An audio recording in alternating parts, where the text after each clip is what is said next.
하나님이시여 하나님이시여 주는 나의 하나님이시로다. 나의 몸과 마음 주를 갈망하며 이제 내가 주께 고백하는 말, 여호와는 나의 빛이요 여호와는 나의 구원이시니 내가 누구를 두려워하리요. 여호와는 생명의 피난처시니 주의 인자가 생명보다 나음으로 내 입술이 여호와를 찬양하며 내 평생에 주를 찬양하며 주의 이름으로 내 손 들리라. 주의 인자가 생명보다 나음으로 내 입술이 여호와를 찬양하니 내 평생에 주를 찬양하며 주의 이름으로 내 손 들리라. 나는 하나님을 예배하는 예배자입니다. 나는 하나님을 예배하는 예배자입니다. 내가 서 있는 곳 어디서나 하나님을 예배합니다.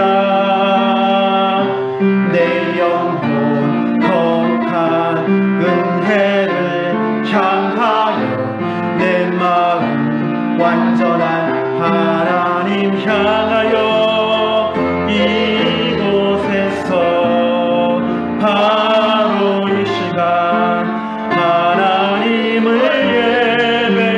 예배합니다. 나는 하나님을 예배하는 예배자입니다. 나는 하나님을 예배하는 예배자입니다. 내가 서 있는 곳 어디서나 하나님을 예배합니다. 내 영혼 거룩한 은혜를 향하여 내 마음 완전한 하나님 향하여 이곳에서 바로 이 시간 하나님을 예배합니다. 내 영혼 거룩한 은혜를 향하여 내 마음 완전한 하나님 향하여 이곳에서 바로 이 시간 하나님을 예배합니다. 내 영혼 거룩한 은혜를 향하여 내 마음 완전한 하나님 향하여 이곳에서 바로 이 시간 하나님을 예배합니다.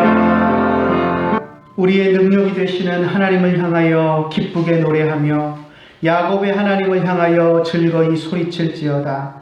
시를 읊으며 소고를 치고 아름다운 수금에 비파를 아우를지어다. 아멘. 하나님 아버지 은혜를 감사합니다. 오늘도 저희들을 사랑하여 주시고 우리가 또 모여서 또 온라인으로 하나님 앞에 예배할 수 있도록 인도하여 주심을 감사를 드립니다. 우리가 이 시간 드리는 예배 가운데 주님 좌정하여 주시고 우리 예배를 흠양하여 받아주셔서 우리가 예배하는 가운데 하나님을 만나고 하나님 앞에서 기뻐하는 귀한 시간이 될 수 있도록 인도하여 주시옵소서. 이 시간 주님께서 우리 가운데 거하시며 우리 예배를 받아주실 줄 믿사옵고 우리 주 예수님의 이름으로 기도드리옵나이다. 아멘. 생명의 중명 유관 받으시옵소서. 나를 위해 쓰신 가시관 나 기억합니다. 저 겟세마네 기도를 늘 기억하게 하시고 그 십자가의 은혜로 날 인도하소서. 부셨던 분명 내게도 보이시옵소서. 잠드신 동안 천사가 굳게 지키었네. 저 겟세마네 기도를 늘 기억하게 하시고 그 십자가의 은혜로 나 인도하소서. 마리아처럼 새벽에 주께 오갑니다. 빈무덤 내게 보이사 날 가르치소서. 저 겟세마네 기도를 늘 기억하게 하시고 그 십자가의 은혜로 날 인도하소서. 고난의 잔을 날 위해 다 마셨나이다. 나 항상 나의 십자가 감당케 하소서. 저 겟세마네 기도를 늘 기억하게 하시고 그 십자가의 은혜로 나 인도하소서. 아멘. 전능하사 천지를 만드신 하나님 아버지를 내가 믿사오며 그 외아들 우리 주 예수 그리스도를 믿사오니 이는 성령으로 잉태하사 동정녀 마리아에게 나시고 본디오 빌라도에게 고난을 받으사 십자가에 못 박혀 죽으시고 장사한 지 사흘 만에 죽은 자 가운데서 다시 살아나시며 하늘에 오르사 전능하신 하나님 우편에 앉아 계시다가 저리로서 산 자와 죽은 자를 심판하러 오시리라. 성령을 믿사오며 거룩한 공회와 성도가 서로 교통하는 것과 죄를 사하여 주시는 것과 몸이 다시 사는 것과 영원히 사는 것을 믿사옵나이다. 아멘. 부르는 소리 그 음성 부드러워 문 앞에 나와서 사면을 보며 우리를 기다리네. 오라 오라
주 예수 앞에 오라. 세월이 살같이 빠르게 지나 쾌락이 끝이 나고 사망의 그늘이 너와 내 앞에 둘리며 가리우네. 오라 오라 방황치 말고 오라. 죄 있는 자들아 이리 오라. 주 예수 앞에 오라.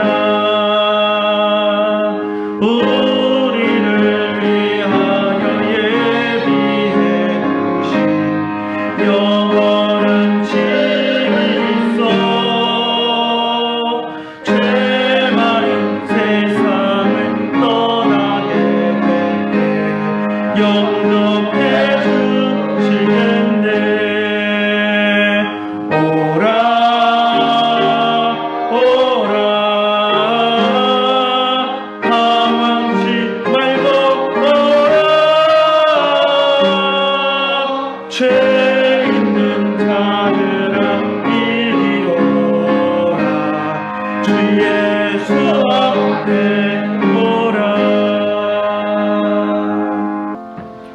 하나님의 말씀 같이 나누겠습니다. 하나님의 말씀 신약성경 사도행전 6장 1절에서 7절 말씀까지 보겠습니다. 그때 제자가 더 많아졌는데 헬라파 유대인들이 자기의 과부들이 매일의 부재에 빠짐으로 히브리파 사람을 원망하니 12 사도가 모든 제자를 불러 이르되 우리가 하나님의 말씀을 제쳐놓고 접대를 일삼는 것이 마땅하지 아니하니 형제들아 너희 가운데서 성령과 지혜가 충만하여 칭찬받는 사람 7을 택하라. 우리가 이 일을 그들에게 맡기고 우리는 오로지 기도하는 일과 말씀 사역에 힘쓰리라 하니 온 우리가 이 말을 기뻐하여 믿음과 성령이 충만한 사람 스데반과 또 빌립과 브로고로와 니가노로와 디몬과 바메나와 유대교에 입교했던 안디옥 사람 니골라를 택하여 사도들 앞에 세우니 사도들이 기도하고 그들에게 안수하니라. 하나님의 말씀이 점점 왕성하여 예루살렘에 있는 제자의 수가 더 심히 많아지고 허다한 제사장의 무리도 이 도에 복종하니라. 아멘.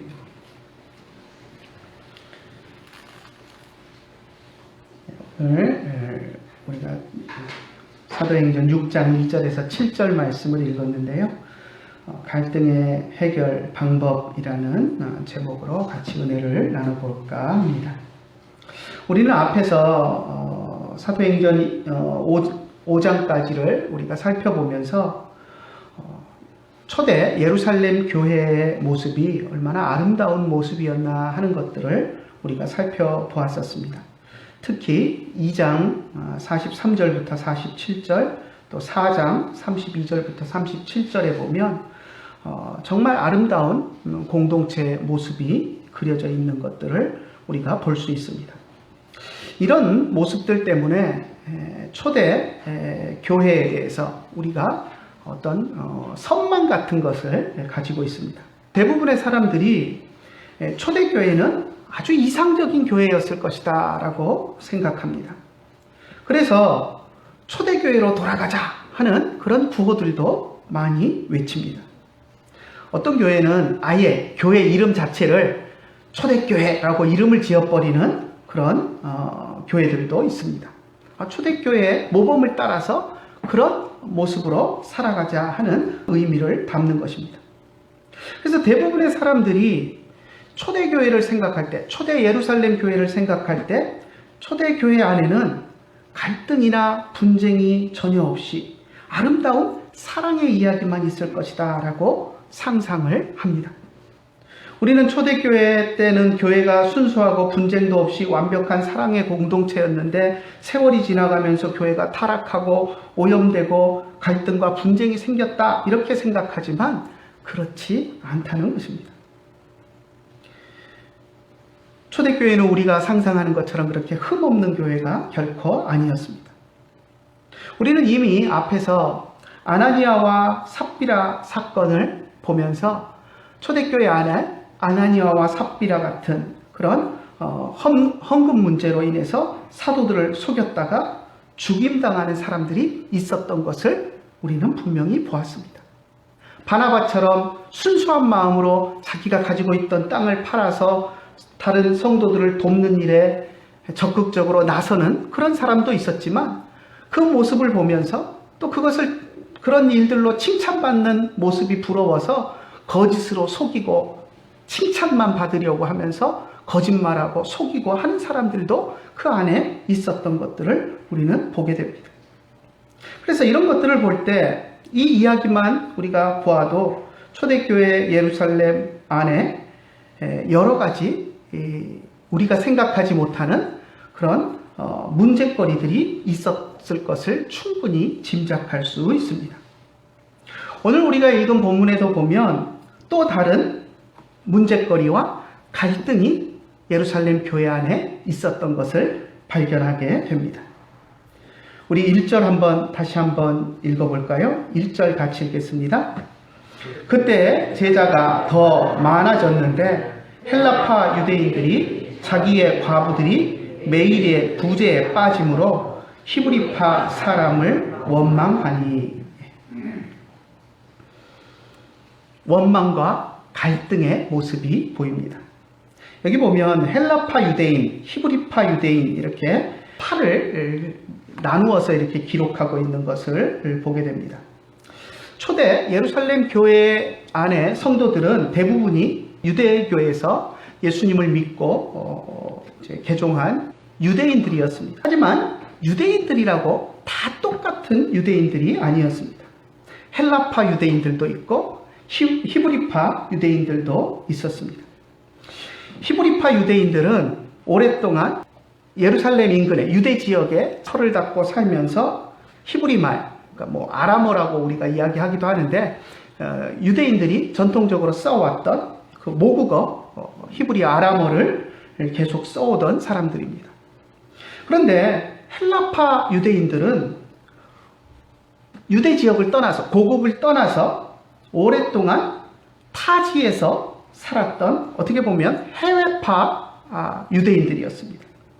오랫동안 해외 생활을 하면서 히브리어보다는 여러 사람들이 국제적으로 로마 제국 안에서 사용하는 헬라어를 더 주로 사용했고 헬라 문화에 익숙한 그런 사람들이었습니다. 물론 부분적으로 히브리어를 쓰기도 했겠지만 히브리어보다는 헬라어가 훨씬 편한 그런 사람들이었습니다. 그런 이유로 여러 가지 형편과 사정이 있어서 다시 유대 땅에 돌아와서 예루살렘을 중심으로 살고 있지만 그 안에서 오랫동안 예루살렘에 터닫고 살아오던 유대인들과 잘 동화하지 못하고 자기들끼리 독자적인 문화권을 형성하고 그렇게 살아가던 사람들이었습니다. 그래서 1세기 당시의 기록을 보면 예루살렘 안에 유대인들 가운데 이 헬라파 유대인들만 따로 모이는 회당이 있었다라고 하는 그런 기록도 있습니다. 그러니까 같은 유대인이라고 해서 회당 하나에 다 같이 모여서 예식을 갖는 것이 아니라 히브리파 유대인들끼리 회당을 따로 만들고 거기에 적응하지 못하는 이 헬라파 유대인들은 따로 회당을 만들어서 모이는 그런 모습이 1세기 당시에 있었던 것을 알 수 있습니다. 히브리파 유대인들은 우리가 잘 아는 구약성경에 나오는 그런 이름들을 지었습니다. 아이가 태어나면 구약성경에 있는 전통 유대인의 방식으로 이름을 짓습니다. 그래서 히브리파 유대인들의 이름에는 야곱, 유다, 시몬, 이런 요셉, 이런 구약 성경에서 우리가 자주 들을 수 있는 그런 이름들을 붙였습니다. 그런데 그것과는 다르게 헬라파 유대인들은 구약 성경에서는 전혀 찾아볼 수 없는 헬라식 이름을 가지고 있었습니다. 스테반, 빌립, 디모데 이런 이름들이 그런 이름들입니다. 이런 이름들은 우리가 구약 성경에서 전혀 찾아볼 수가 없습니다. 특히 헬라파 유대인들 가운데는 보면 젊은 시절 외국에서 살다가 이제 죽음이 임박해서 노년이 되어서 미국 땅에서 타양 땅에서 죽음을 맞이하기 싫어서 살던 것을 다 정리해서 고향 땅에 가서 인생을 마무리하고 성전 가까이에서 살다가 고향 땅에 죽어서 묻히고 싶다라는 그런 소망을 가지고 유대 땅으로 돌아온 그런 사람들이 많았습니다. 그동안 살던 그런 삶의 터전을 버리고 고국으로 돌아왔기 때문에 그들 가운데는 도움이 필요한 그런 사람들이 많이 있었습니다. 특히 그렇게 돌아와가지고 남편까지 죽고 홀로 된 과부들 같은 경우에는 생활고에 시달리는 사람들이 많았습니다. 그래서 오늘 우리가 읽은 1절에서 이 헬라파 유대인들이 자기의 과부들이 매일의 구제에 빠짐으로 히브리파 사람들을 원망했다 하는 이 이야기가 그런 배경에서 나오는 것입니다. 우리가 앞에서 보았던 것처럼 초대 예루살렘 교회 성도들 가운데는 자기 재산을 팔아서, 자기 땅을 팔아서 사도들 앞에 가져다 놓는 사람들이 있었습니다. 그리고 사도들은 그 돈을 가지고 믿음의 형제들 가운데 경제적으로 어려운 사람들을 찾아서 돕는 그런 일들을 했습니다.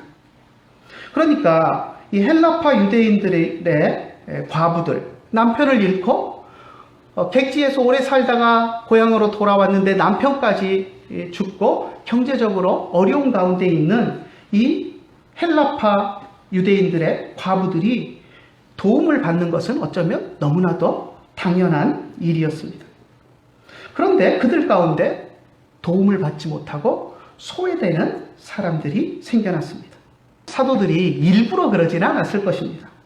그런데 한번 여러 가지 이유들로 그러니까 헬라파 유대인들이 돌아와가지고 어떤 형편에 살고 있는지 정보가 부족했을 수도 있고 또 서로 사용하는 주된 언어가 다르니까 의사소통의 문제가 있기도 하고 그런 문제들 때문에 아마 소외되는 일들이 있었던 것 같습니다.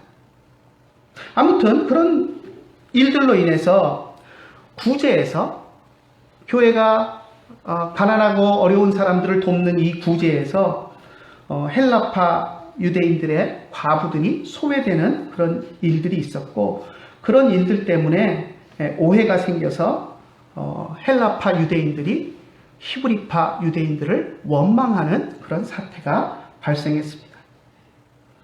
우리 1절에 표면적으로는 헬라파 유대인들이 히브리파 유대인들을 원망했다라고 그렇게 기록하고 있지만 실제적인 원망은 아마 사도들을 향한 원망이었을 것입니다. 왜냐하면 사도들이 구제하는 일을 직접 맡아서 보고 있었고 모든 그런 성도들이 가져온 헌금들을 관리하면서 그것을 가지고 돕는 일들을 사도들이 주관해서 하고 있었기 때문에 사도들이 히브리파 사람들에 비해서 헬라파 사람들에 대해서 차별하는 것이 아닌가 하는 그런 생각을 가지고 사도들에 대한 원망이 컸을 것입니다. 아마 헬라파 사람들이 낯선 땅에서 살다가 힘들게 고국 땅에 돌아왔는데 그러다 보니까 삶도 팍팍하고 힘든데 교회 안에서도 차별받는 것이 아닌가 하는 생각을 하게 되니까 아마도 작은 것 하나에도 섭섭한 마음이 크게 들지 않았나 하는 생각을 해봅니다. 이렇게 성도들의 마음속에 사도들에 대한 섭섭한 마음이 생기기 시작하고 불평하는 마음이 생기기 시작하면 여러분 가장 큰 문제가 무엇인지 아십니까? 사도들이 전하는 하나님의 말씀이 귀에 들어오지 않는다는 겁니다. 오늘날도 마찬가지입니다. 성도들이 목사에게 불편한 마음을 갖기 시작하면 가장 큰 문제가 예배 시간에 목사의 설교가 귀에 들어오지 않는다는 것입니다. 그냥 마음이 상해 있으니까 무슨 말을 해도 그게 귀에 들어오지 않습니다. 하나님의 말씀을 전하는데 그 말씀은 들어오지 않고 내가 가진 불만의 마음만 가득 차가지고 삐딱한 마음으로, 불편한 마음으로 있는 것입니다. 그래서 헬라파 사람들이 이 구제의 문제를 가지고 불평했을 때 사도들이 가장 염려하고 신경 썼던 부분은 바로 그러한 점이었습니다. 단순히 이 문제를 어떻게 해서 공평하게 처리해 줄까, 이 문제가 아니라 그들의 마음속에 불편한 마음을 해소해서 사도들이 전하는 하나님의 말씀을 이들이 거부하지 않고 잘 받아들일 수 있는 방법이 무엇일까 하는데 제일 관심을 가지고 초점을 맞추게 되었던 것입니다. 우리는 보통 이런 불공정의 문제가 발생하면 그 해결 방법으로 일을 공평하게 처리하면 되지, 헬라파와 히브리파 똑같이 잘 분배해서 불평 없게 해결하면 되지라고 그렇게 생각합니다. 그리고 그렇게 분배하려고 노력하는 것이 우리 보통 사람들의 모습입니다. 하지만 사도들의 관심은 공정한 일 처리에 있는 것이 아니라 어떻게 하면 마음이 불편한 사람들이 그 불편함을 떨쳐버리고 사도들이 전하는 하나님의 말씀에 귀를 기울일 수 있을까? 이것이 사도들의 관심이었습니다. 만약 사도들이 어떻게 이 문제를 공평하게 처리할까 하는 공평의 문제로 이 문제를 접근해서 해결책을 찾기 위해서 고민했다면 그들은 말씀을 준비하고 기도하고 하는 일에 전혀 신경을 쓸 수가 없었을 것입니다. 어떻게 하면 공평하게 일 처리를 할 수 있을까? 어떻게 하면 사람들이 불평이 없을까? 온통 여기에만 신경을 쏟아야 하기 때문입니다. 그리고 사도들도 그런 문제가 생기지만 또 헬라파 유대인과 히브리파 유대인들 사이에서도 서로 사도들이 하는 것이 정말 공평한가? 이 공평의 추가 어느 쪽으로 헬라파로 기울지 않는가? 또 다 반대로 히브리파 쪽으로 기울진 않는가? 계속 신경을 쓰면서 조금만 기울어지면 서로 불평하고 네 편 내 편 신경전을 펼치게 되었을 것입니다. 그것은 교회에 전혀 유익이 되지 않는 것입니다.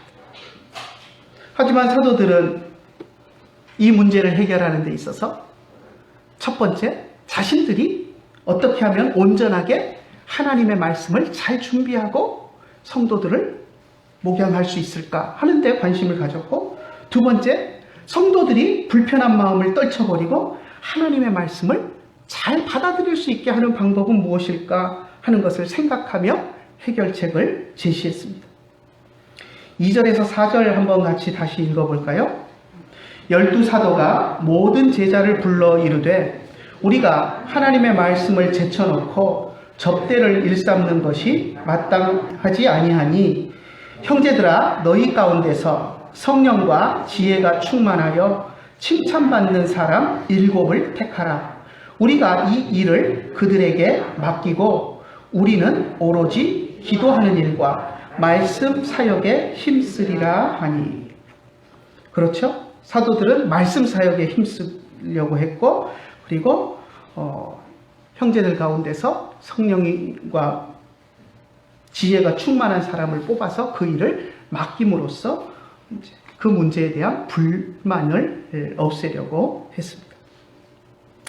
2절에 보면 접대를 일삼는다라고 접대라는 단어를 사용해서 번역을 했는데요. 이 단어는 1절에서 이야기할 때 1절에서 매일의 구제에 빠졌다라고 할 때 이 구제라는 단어와 원어 성경상에서는 똑같은 단어입니다. 형태는 조금 다른데요. 1절에서 매일의 구제라고 할 때 이 단어는 이제 명사형으로 쓰였습니다. 우리가 이제 오늘날 집사 직분을 의미할 때 그 어원이 되는 단어인데요. 디아코니아라는 단어를 썼습니다. 섬김을 의미하는 단어입니다. 그러니까 매일의 섬김에서, 매일의 디아코니아에서 빠졌다라고 이렇게 1절에서는 이야기하고 있고, 2절에서는 이 단어가 동사 형태로 사용되었는데 접대를 일삼는 것, 접대를 하는 행동, 그러니까 섬기는 행동, 똑같은 앞에서 구제라는 말과 똑같은 단어인데 동사 형태로만 다르게 사용되었습니다. 디아코니아, 디아코네오. 그래서 똑같은 단어로 사용이 되었습니다. 그러니까 결국 1절에서 나왔던 이 매일의 구제의 문제를 해결하기 위해서 사도들이 그 구제 문제에 얽매여 있는 것은 옳지 않다. 말씀과 기도 사역을 제쳐놓고 거기에만 매몰되어 있는 것은 옳지 않다라고 이야기를 한 것입니다. 교회가 처음 생겨난 후에 예루살렘 교회 안에서는 사도들이 사실상 모든 직무를 다 감당했습니다. 말씀을 전하는 것은 물론이고 교회 안에서의 재정의 집회, 또 가난한 사람들을 찾아서 파악해서 구제하는 일까지도 다 사도들의 몫이었습니다. 그러다 보니까 사도들의 업무에 과부하가 걸릴 수밖에 없었습니다. 말씀을 준비하고 기도하는 일을 우선적으로 하다 보니까 성도들을 살펴서 가난한 사람들을 찾아서 구제하고 돕고 하는 이 일들이 상대적으로 좀 소홀해질 수밖에 없었습니다.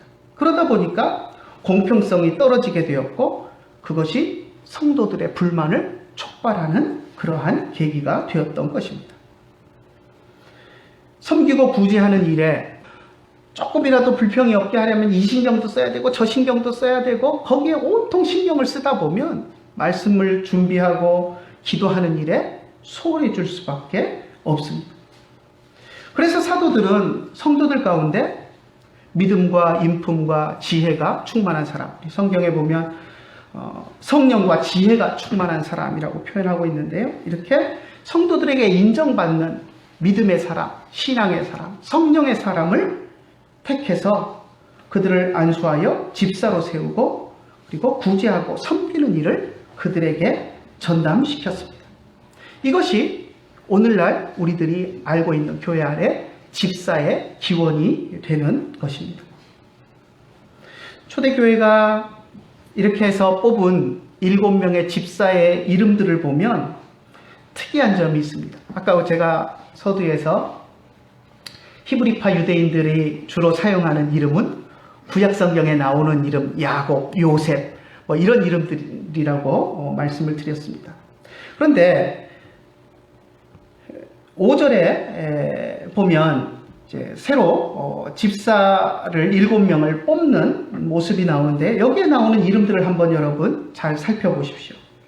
스데반, 빌립, 브로고로, 니가노르, 디몬, 바메나, 니골라. 여러분 이런 이름들을 구약성경에서 찾아볼 수 있습니까? 하나도 구약성경에서는 찾아볼 수 없는 이름들입니다. 이게 무슨 의미일까요? 7명의 집사를 세우는데 모두 다 어느 파 사람들을 세웠다는 겁니까?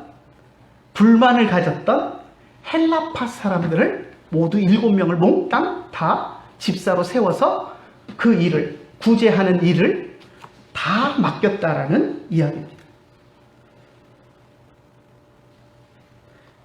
예루살렘 교회 안에 오늘 우리가 읽은 1절에서 나왔던 교회가 가졌던 문제는 무엇이었냐면 헬라파 유대인들이 구제에서 차별을 받는다라는 불평이었습니다. 그런데 이 문제를 해결하기 위해서 구제의 문제를 전담할 7명의 집사를 뽑는데 모두 다 헬라파 유대인들 가운데서 뽑았다는 것입니다.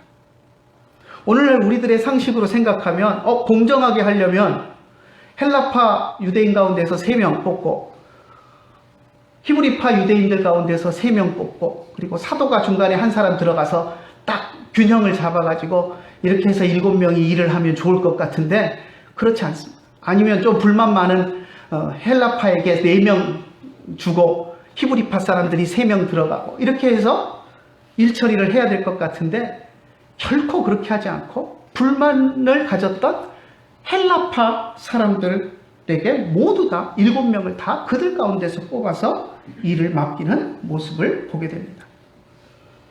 여러분, 히브리파 사람들 가운데에는 집사직을 감당할 만한 그런 성령과 지혜가 충만한 사람이 없었을까요? 더 많았을 것입니다.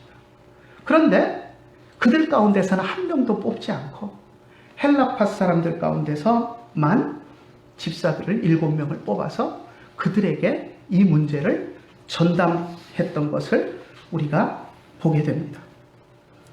이렇게 함으로써 헬라파 유대인들이 이 일로 불만을 가졌던 것들을 다 해소시켜주고 서로 신경을 날카롭게 하지 않도록 형제애를 보여준 것입니다.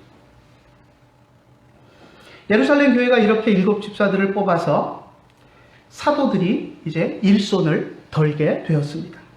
그리고 말씀과 기도의 사역에 집중할 수 있게 되었습니다. 하지만 그뿐만 아니라 헬라파 유대인들도 이 문제에 대해서 더 이상 히브리파 유대인들과 사이에 신경전을 벌이지 않게 됨으로써 사도들이 전하는 하나님의 말씀에 더 귀 기울이고 집중할 수 있게 되었습니다. 사도들이 원했던 해결 방식이 바로 이것이었습니다. 오늘 우리는 초대 예루살렘 교회 안에서 생겨난 문제를 교회가 7집사를 뽑아서 지혜롭게 해결하는 그런 모습을 보았습니다. 여러분, 세상에 문제 없는 교회가 있을까요? 문제 없는 교회는 없습니다.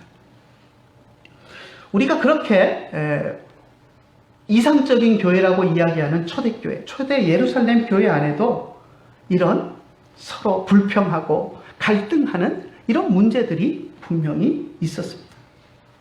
만약 어떤 교회가 문제가 없는 교회가 있다라고 이야기한다면 그 교회는 전혀 일하지 않는 교회일 것입니다. 그냥 투명인간처럼 서로 예배 시간에 왔다가 옆에 사람 아무도 관여하지 않고 예배만 딱 드리고 그냥 딱 헤어진다면, 한마디 말도 안 하고 그렇게 헤어지는 교회가 있다면 아마 문제가 없을 수도 있을지도 모르겠습니다. 하지만 그렇지 않고 교회가 모여서 함께 교제하고 예배하고 함께 복음을 전하기 위해서 힘을 합쳐서 손을 잡고 일하는 교회 가운데는 문제가 없을 수가 없습니다. 여러 가지 일들을 처리하는 과정에서 서로 성격도 다르고 자라온 환경도 다르고 신앙의 분량도 다르고 다 다르기 때문에 서로 그 과정 속에서, 일하는 과정에서 부딪히기도 하고 문제가 생길 수밖에 없습니다. 문제가 생기는 것이 겁이 나서 일을 하지 않는다면 그것은 참으로 어리석은 일입니다. 문제가 생기면, 문제는 어느 교회나 있을 수 있지만 문제가 생기면 서로 사랑의 마음을 가지고 지혜롭게 그 문제를 해결해 나가는 것이 건강한 교회의 모습입니다. 초대 예루살렘 교회가 그랬습니다. 서로 때로 불만이 생겨서 원망도 하고 불평도 하고 문제가 생겼지만 그 일을 사랑의 마음을 가지고 불만 있는 형제들을 향해서 다 7집사의 자리를 다 밀어주면서 그 문제를 원만하게 해결하면서 그들이 불평 없이 하나님의 말씀에 집중할 수 있도록 도와주는 그런 배려가 그들 가운데 있었던 것입니다. 초대 예루살렘 교회가 교회 안에 생겨난 이런 문제들을 해결하기 위해서 염두에 두었던 것이 2가지가 있습니다. 첫째는 사도들, 오늘날로 이야기하면 목사들이죠. 목사들이 말씀을 전하는 데 있어서 방해받지 않는 방법을 택했다는 것입니다. 사도들과 목사들이 말씀을 전하는데 방해가 되어서 말씀과 기도하는 일에 전념하지 못하게 되면 교회는 위태로워질 수밖에 없습니다. 그래서 교회 안의 문제를 해결하기 위해서는 첫 번째 염두에 두어야 하는 것이 목사들이 말씀에 전념할 수 있는 방법으로 일을 해야 한다는 것입니다. 2번째, 문제로 인해서 상처받은 성도들의 마음이 그 상처받은 것들을 다 훌훌 털고 하나님의 말씀을 듣고 은혜 받을 수 있도록, 그것에 하나님의 말씀에 집중할 수 있도록 하는 배려의 마음이 있어야 한다는 것입니다.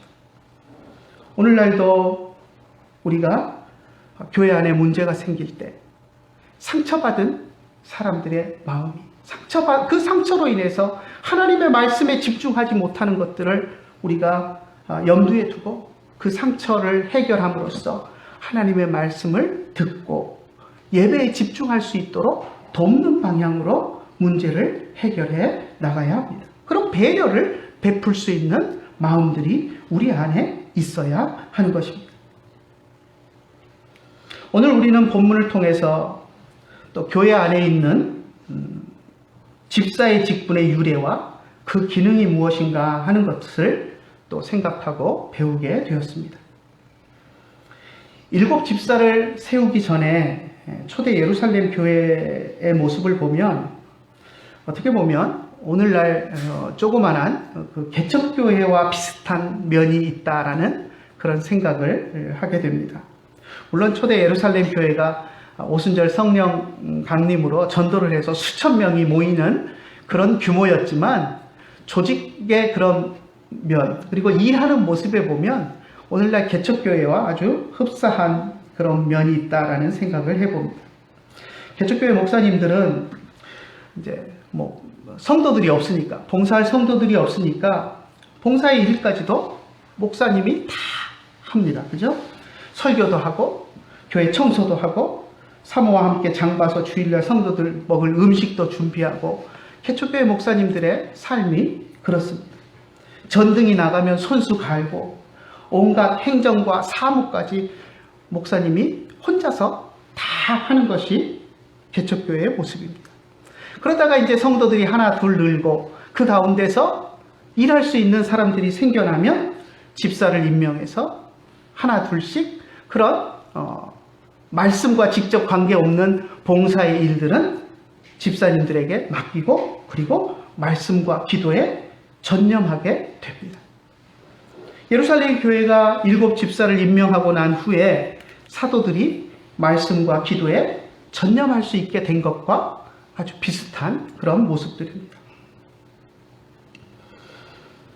교회가 안수 집사를 세우고 또 안수를 할 만한 그런 사람이 없으면 또 서리 집사라도 임명을 해서 교회 일을 해나가는 것은 교회 안에서 목사들이 감당해야 할 여러 가지 번거로운 일들을 맡겨서 처리함으로써 목사들의 일손을 덜어주기 위함입니다.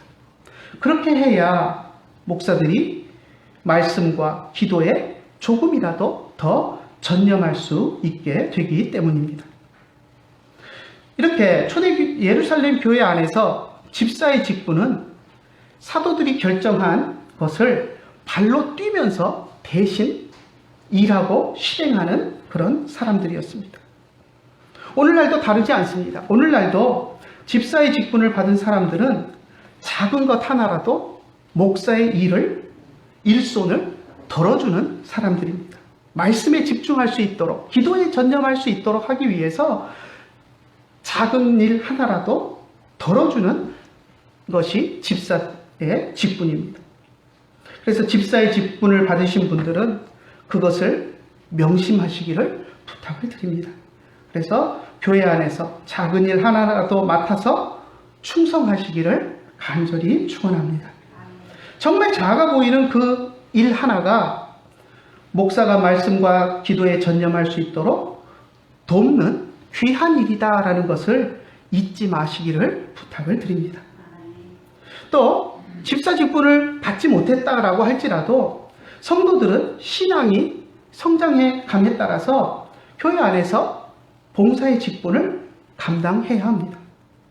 집사라는 타이틀을 받았느냐 받지 않았느냐 그것은 그렇게 중요한 문제가 아닙니다.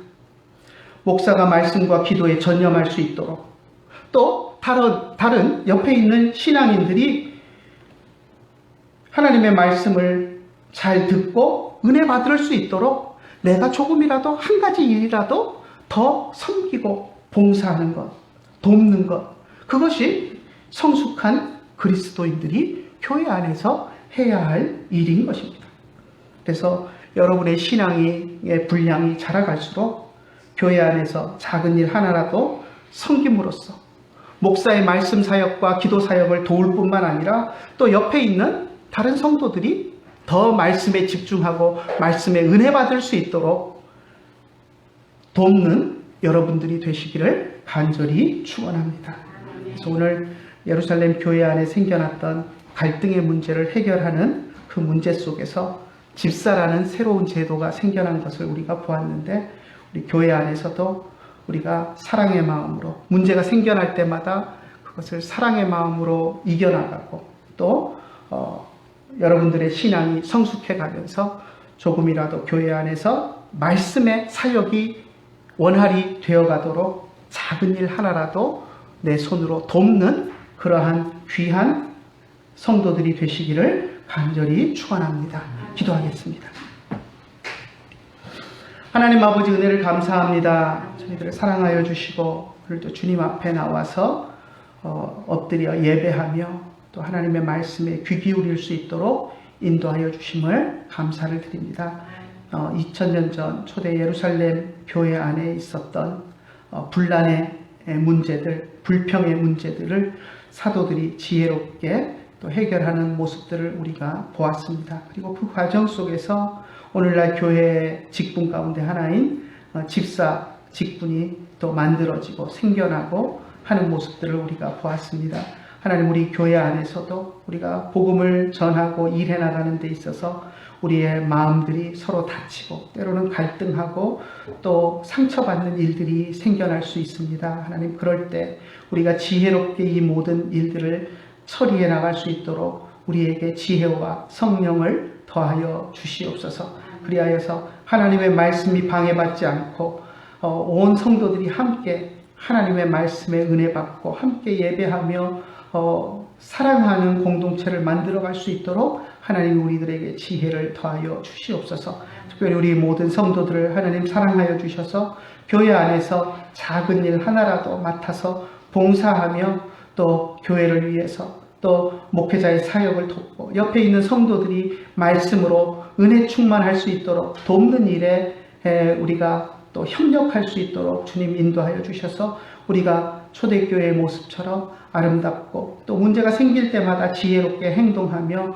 아름다운 교회를 만들어 나가는 우리 제기동교회 성도들이 될 수 있도록 인도하여 주시옵소서. 오늘도 주님께서 우리와 함께하여 주시고 귀한 예배 가운데 동행하여 주심을 감사드리며 우리 주 예수님의 이름으로 기도드리옵나이다. 아멘. 내 주 대신 주를 참 사랑하고 또 그에게 죄를 고합니다. 그는 은혜를 주신 내 예수시니 이전보다 더 사랑합니다.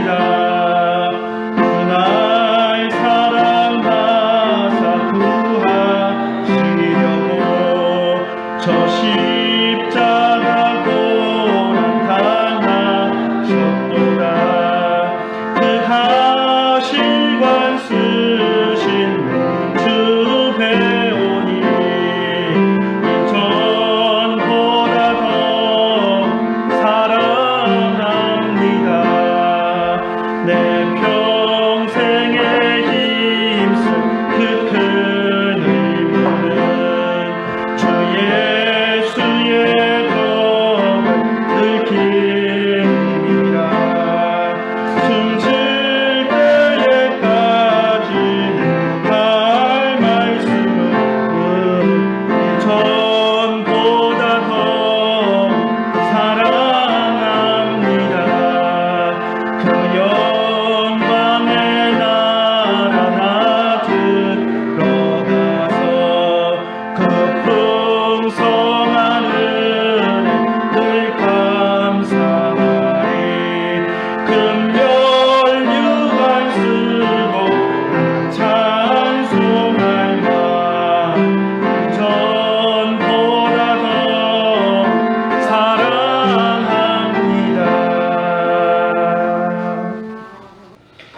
평안 나눔하겠습니다. 베아타 샬롬, 우베이트카 샬롬, 베콜 아쉐르 레카 샬롬.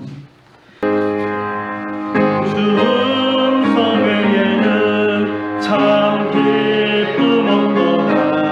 날 사랑하신 주 늘 계시옵소서. 기쁘고 기쁘도다. 항상 기쁘도다.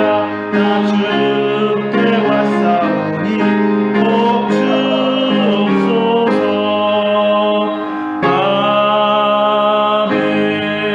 아멘. 기도하겠습니다. 이제는 우리 주 예수 그리스도의 크신 은혜와 하나님 아버지의 극진하신 사랑과 성령님의 감화하시고 감동하시고 우리 가운데 교통하심이 이제 주님 앞에 나와서 하나님 앞에 예배하며 아름다운 교회를 만들어가기를 소원하는 주의 사랑하는 자녀들 머리 위에 이제로부터 영원토록 함께 계실지어다. 아멘.